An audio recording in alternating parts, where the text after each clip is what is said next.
Hi, folks. Ryan Honeyman here from Lift Economy. Many folks have come to us over the last 10 years and asked, how do I get more involved in creating an economy that works for the benefit of all life?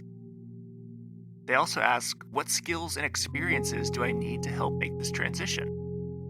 So 3 years ago, we created something called the Next Economy MBA to help address this and similar questions. Lift Economy's Next Economy MBA is an online course that's designed for entrepreneurs, aspiring entrepreneurs, students, recent graduates, employees, and folks who want to learn more about transformational next economy strategies and businesses. Join the growing alumni network of nearly 250 alumni who've gone through this program and learned essential skills and hopefully built lifelong relationships for catalyzing businesses in the emergent and regenerative economy. So we encourage you to check out our course. You can go to lifteconomy.com/MBA. The next course, Cohort 7, starts on September 21st, 2021. So once again, go to www.lifteconomy.com/MBA. And now, on with the show.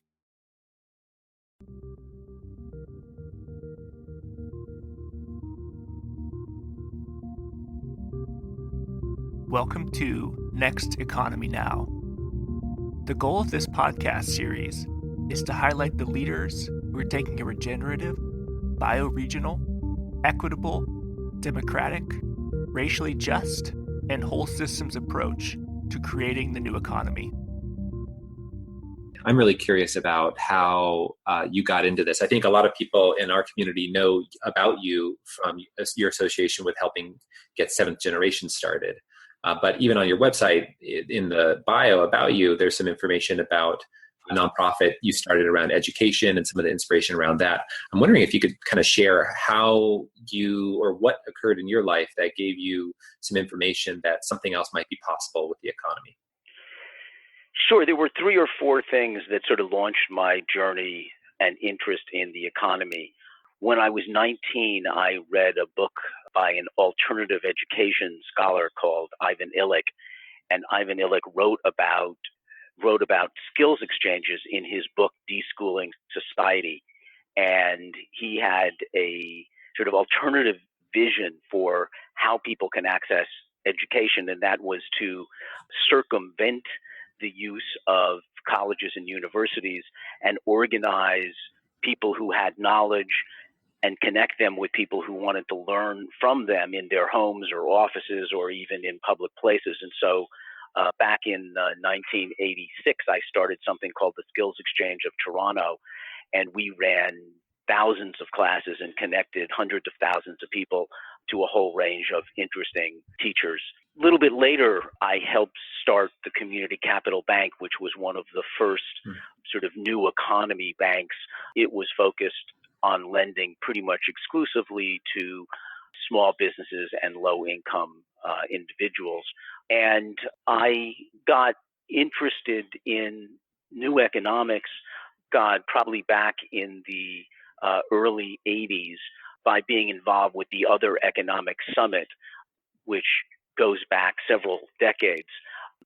And then my journey sort of was summarized in a book I wrote in 1985 called How to Make the World a Better Place. And that book was my exploration of all of the ways in which one could make a positive contribution to the challenges that face the planet. And even though I ended up starting Seventh Generation and focusing very much on environmental issues, the economic issues were always dear to my heart. And even today, as an adjunct professor at NYU, I'm teaching a course about business and the new economy. Wonderful. That's helpful.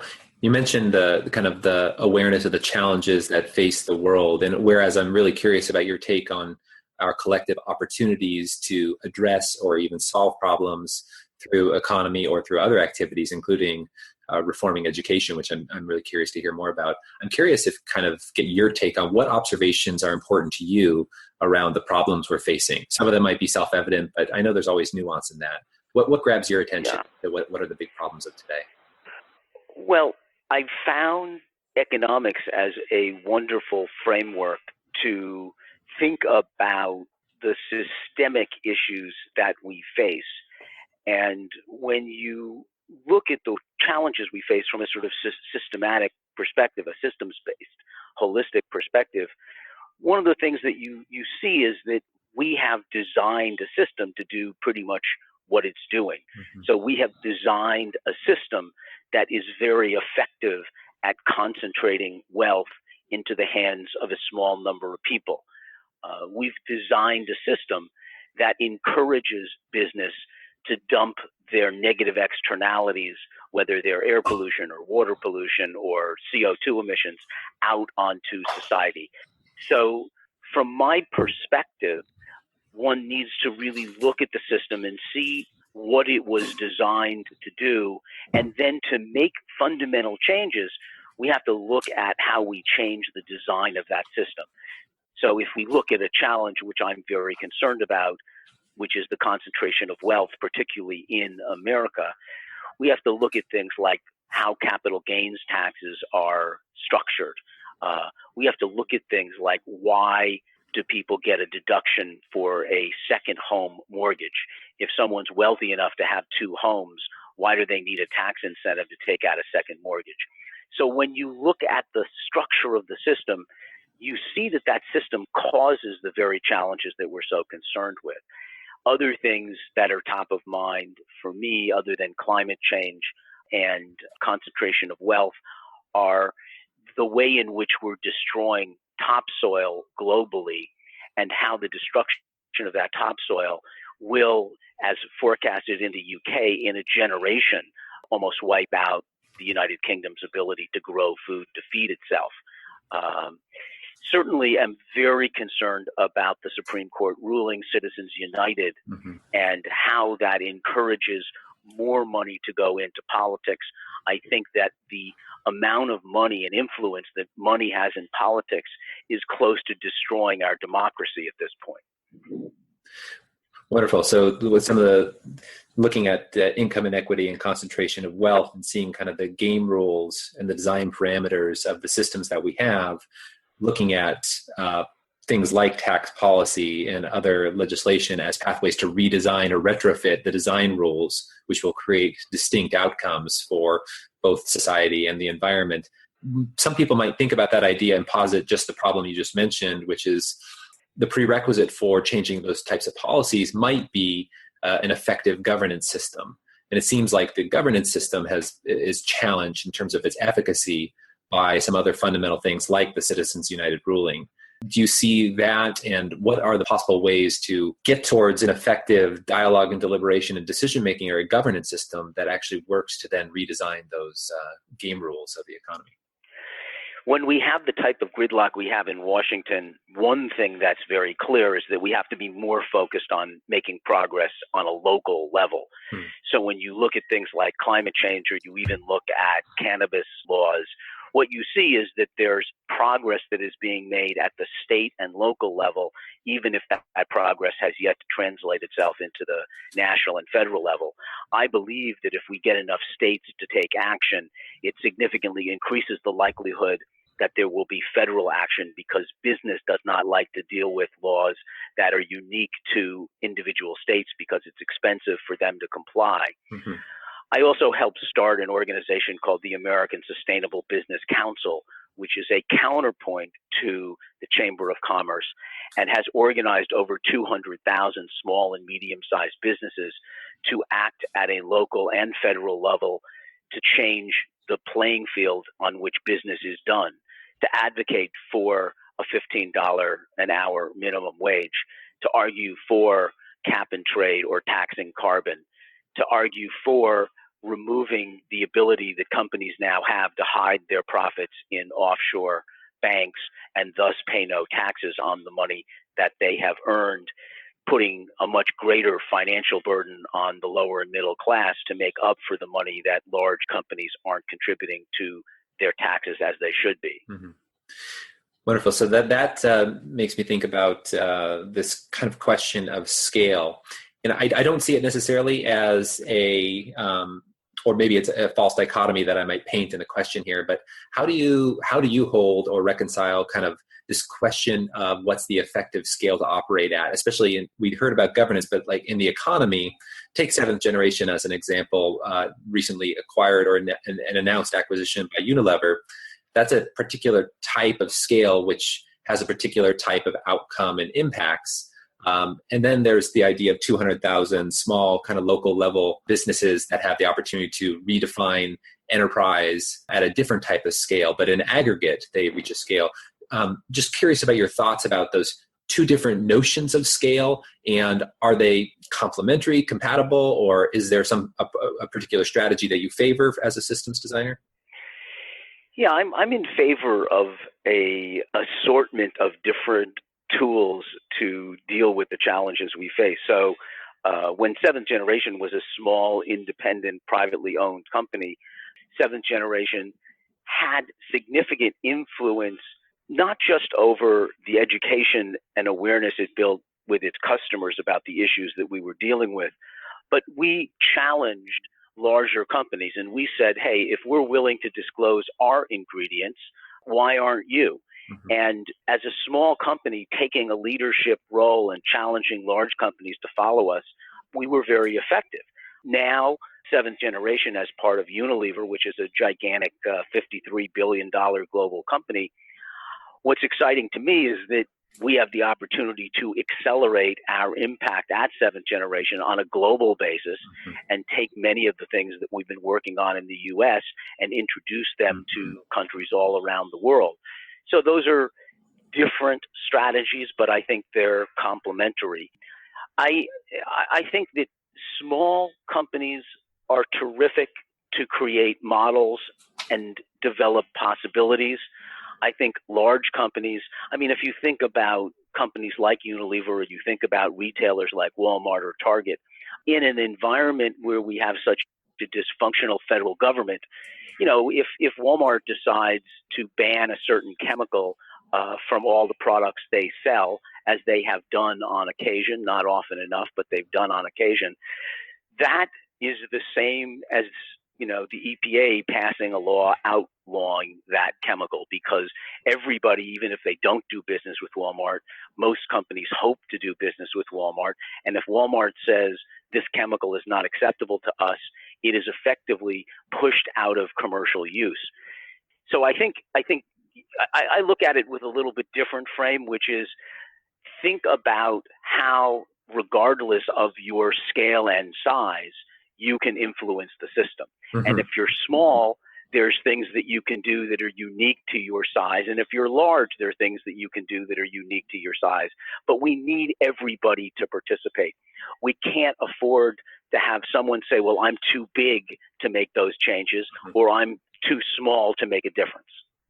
Do you see the small companies that you mentioned the word leadership in their position and their size, their ability to be more nimble and be more tolerant of risk?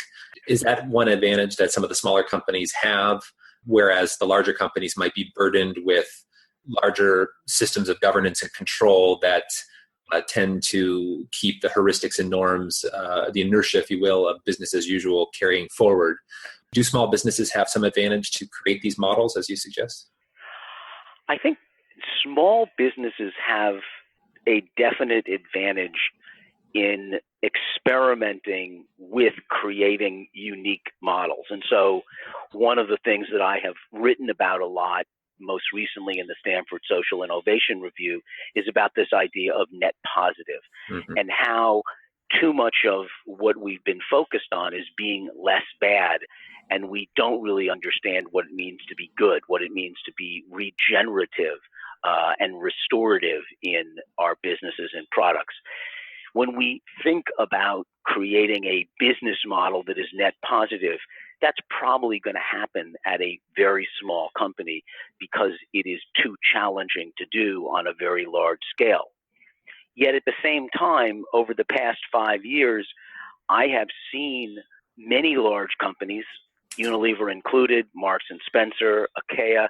I've seen many of these large companies, because the risks they face are so substantial. They have devoted some very, very large resources to accelerating their movement towards sustainability. And they are now doing some things that are very hard to accomplish on a small scale. Mhm. Some of that has to do with money that goes into product development and innovation that is hard for a very small company to compete with. Definitely hard for a small company to compete with, in full accord with that observation, which brings to mind a question for the small companies that are taking this leadership role to craft models, for example, net positive or regenerative models. I'm curious about two things. One, I'm curious about if you have any examples in mind of kind of enterprises, companies, or organizations that are voluntarily taking this net positive design to their operations, to their organization, to their goods and services. And second question, in this idea of innovation and investment in innovation, what do you see in terms of how the capital stack, the capital that's available to support the growth of enterprises, do you see problems and challenges in the way in which capital is the access to capital for these regenerative net positive businesses? Yep. So in terms of models, the new business that I just started with my daughter a couple of years ago, Sustain Natural, set out to be a net positive company. It is unique in that it was designed from the ground up to be net positive. And one of the reasons that we started our business with fair trade, FSC certified, non-GMO, vegan condoms is that we picked a product that was a agricultural product that was sustainably and renewably resourced. And we picked a product that by its very nature has a very, very small negative footprint and a very large positive footprint. Why do condoms have a very large positive footprint? Well, smaller families lead to better socioeconomic and health outcomes. Smaller families create less CO2 emissions and thus have a smaller impact on climate change. So we have a whole host of health and environmental benefits that come from a very, very small product. And we are hoping to document that in our corporate responsibility report. So I would say it really helps to start out as a net positive company rather than to transition into one. In terms of access to capital is a huge problem. It is getting better by some of the crowdfunding options like Circle Up that are now available. But, historically, if you didn't come from a affluent, relatively well-off background, you just didn't know people that had money. Mm-hmm. And it was very, very hard to raise capital without those personal connections. So it's good that organizations like Circle Up are sort of democratizing access to capital, but it is a very small part of the total capital market. I still struggle, even with the success that I've had as an entrepreneur, to raise capital. And while there's more capital that is socially and environmentally minded, most capital has highly unrealistic expectations in terms of the returns they require. People are looking for, at a minimum, 30% or more an internal rate of return. They make let's say 9 bad investments out of 10. So the one good investment they make has to make up for the 9 bad ones. So access to capital is a real challenge, and there is too much capital looking for unreasonable rates of return. Chasing those unreasonable rates of return is not sustainable, and chasing those unreasonable rates of return create risk and bad business practice that I think is very dangerous. Definitely in accord with those observations. Our entire team and thesis is kind of built around retrofitting that system. One thing that inspired us about Seventh Generation and some of the other leaders in the emergent economy, next economy space, say Patagonia as an example, there's been a move towards starting some corporate venturing, using some of the cash being put off by the core business to invest in, or I think in the case of seventh generation ventures, to acquire and hold early companies with core innovations. Do you see that as something that's emergent, or is that going to be just one-off by certain companies whose leadership teams take that voluntary ethical approach to developing a patient class of capital through corporate venturing?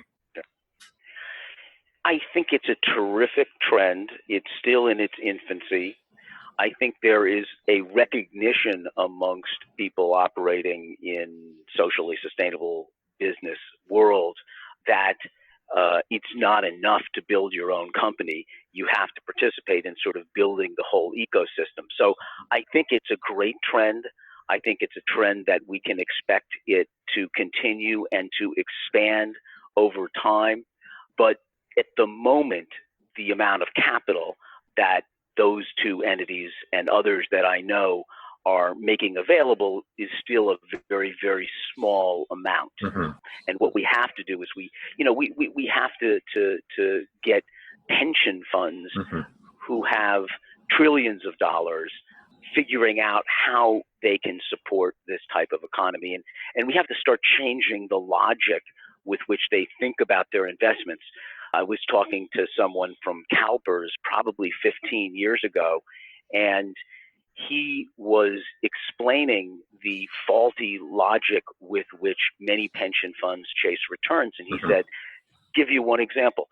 My pension fund has made a lot of money off of investing in pharmaceutical companies.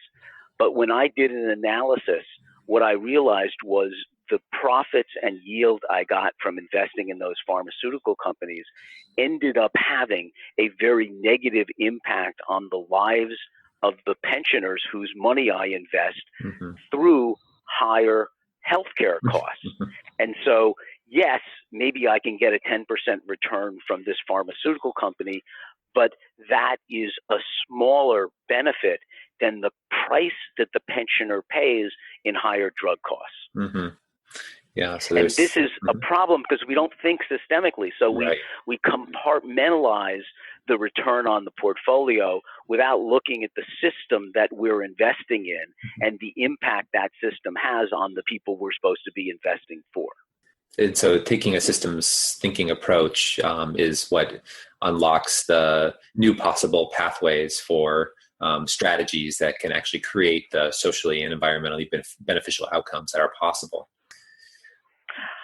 I think so. And I think, if I could wave my magic wand, I would teach systems thinking to everybody in the first grade so that we were not trained to think in such a siloed, compartmentalized fashion. I mean, we have a whole society that creates these gigantic silos. You're an accountant, or you're a lawyer, or you're a doctor, or you're a designer.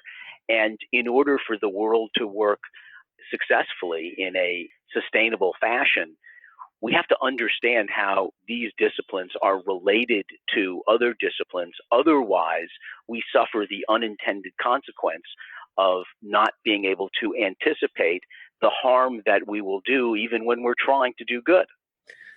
Agreed. And so that kind of a little bit of full circle to education and deschooling. Where would we find the systems thinkers today if there were people who were aware enough to know that they wanted to develop skills and the awareness of systems thinking? Who would we look to, and where would they go to develop some literacy and competency in systems thinking? Sure. The first thing I would do is go to YouTube and watch a wonderful 1-hour video that Peter Senge did. It is the best 1-hour introduction to systems thinking that I have ever seen. And there are books that Peter Senge has written, but Peter is certainly a leading thinker when it comes to systems thinking at a little bit more advanced level.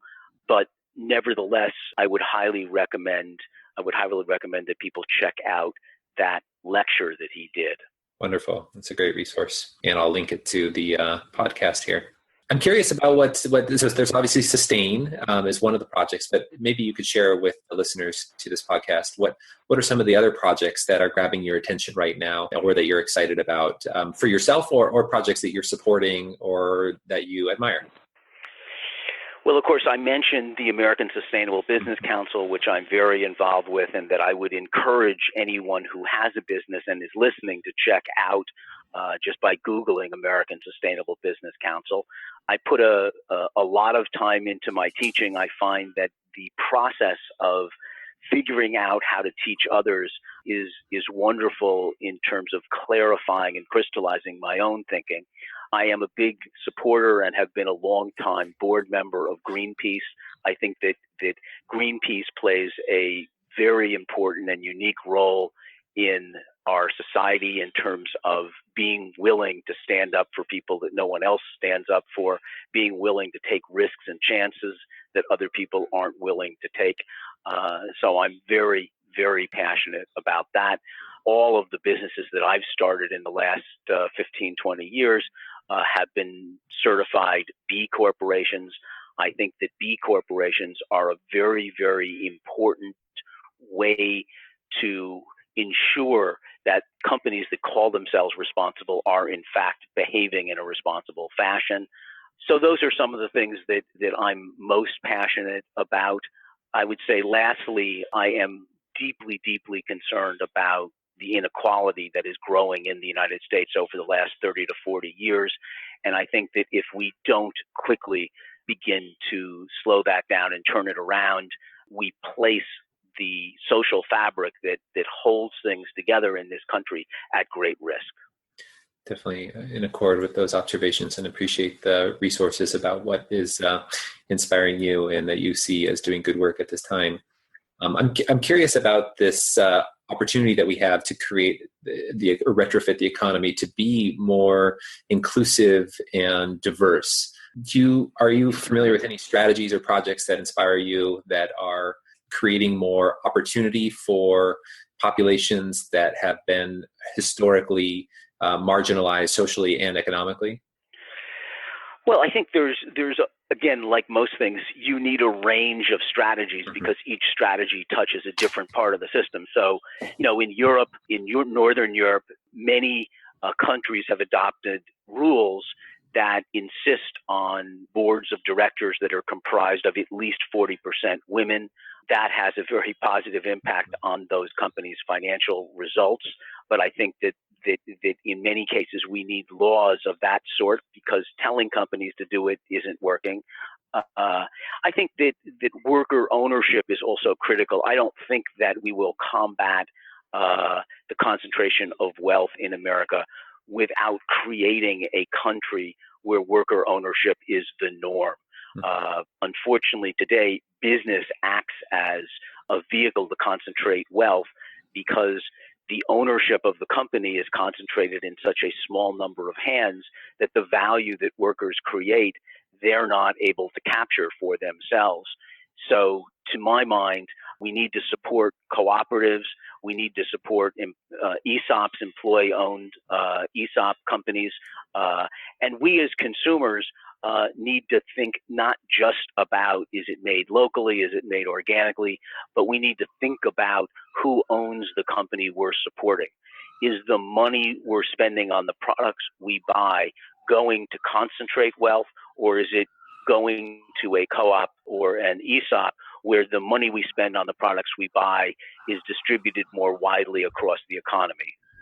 Excellent. So as consumers, we have a role to play in being discerning not only about the material source of our goods, but also the social equity outcomes from our choices, which is something that we absolutely. Yeah. And it's why I love a company like Organic Valley because, here you have a $1 billion plus company that is owned by hundreds of small organic farmers. And the only purpose of Organic Valley is to support its farmers. So when you buy products from Organic Valley, you know that what you're doing is supporting small, locally owned organic farms. and farms that through their practices are helping regenerate and build topsoil and mitigate climate change and supporting social equity outcomes. So we can imagine an economy built of thousands of organizations and enterprises like Organic Valley for delivering all our material economy needs. Absolutely. And again, it takes the intent of consumers to support those companies, as well as it takes the intent of entrepreneurs to create and structure their companies in a way that is owned by their employees. So grateful to hear you say that's something that we're very passionate about, is supporting those types of initiatives where democracy could be integrated into the workplace governance and ownership. I'm curious if there's any ways that the listeners can support any of the projects that you're working on, or any projects that we should direct our attention to.